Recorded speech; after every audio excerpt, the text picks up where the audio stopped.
Hi, over the next several weeks leading up to the 2019 federal election, Calculated Politics is partnering with Loonie Politics to provide a weekly, data-driven overview of the political landscape across the country, including highlights of some of the most interesting races. At the federal level, polling firms are starting to become divergent in recent days, showing increased variability over the last couple of polling cycles. Pollsters appear to be split on whether the Liberals or Conservatives are leading at this point.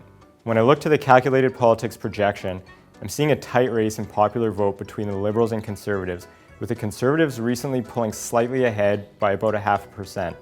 When looking at the seat projection at the federal level, the Liberals are projected to win a minority with 163 seats to 140 seats for the Conservatives.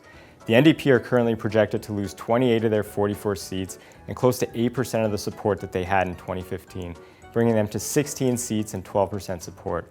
On the other hand, the Green Party is expected to gain just over 7% compared with 2015, bringing them up to 10.5% and leaving them with 5 seats. In Ontario, the Liberals are currently ahead of the Conservatives and are leading by 4% in the popular vote, which amounts to the projected seat total of 66 for the Liberals and 45 for the Conservatives.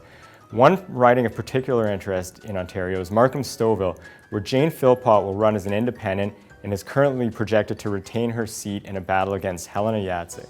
Looking east to Quebec, the Liberals are expected to gain some seats compared with 2015, where I'm currently projecting them to take 54 seats compared with 11 for the Conservatives and 11 more for the Bloc Québécois.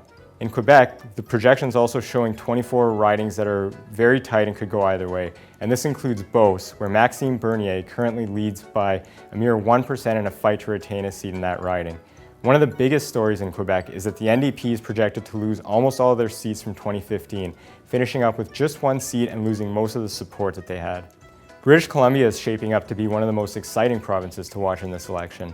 The Liberals are projected to take 11 seats compared with 21 for the Conservatives and 4 for the NDP. The Liberals are trailing the Conservatives in the popular vote by 4%, with the NDP well behind. Of the 42 ridings in BC, we also see some pretty tight races.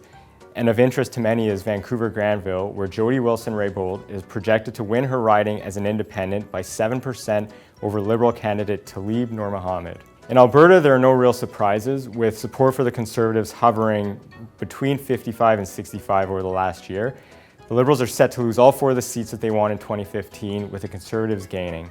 This will leave the Conservatives with a runaway 33 seats, the Liberals without a single seat, and the NDP with just 1. Looking at the popular vote in Alberta, the Conservatives are poised to take over 60% of the vote, with the Liberals and NDP trailing much behind. The story in the prairies is similar to Alberta. The trend line for support has been strongly Conservative over the past year and doesn't appear to be changing. The Liberals and NDP are projected to lose 3 and 4 seats respectively, with the Conservatives gaining. Finally, we get to Atlantic Canada, where the Liberals swept all ridings in 2015. Support for the Liberals remained strong until earlier this year, when Conservatives and Liberals started trending closely. Things have opened up a bit in the past few months, and now have the Liberals sitting at 44% to 31% for the Conservatives. That said, this election is going to look much different than 2015, and the Conservatives are expected to come away with 7 seats compared with 25 for the Liberals. For more information, you can find me on Twitter at CalculatedPoly or through my website, calculatedpolitics.com.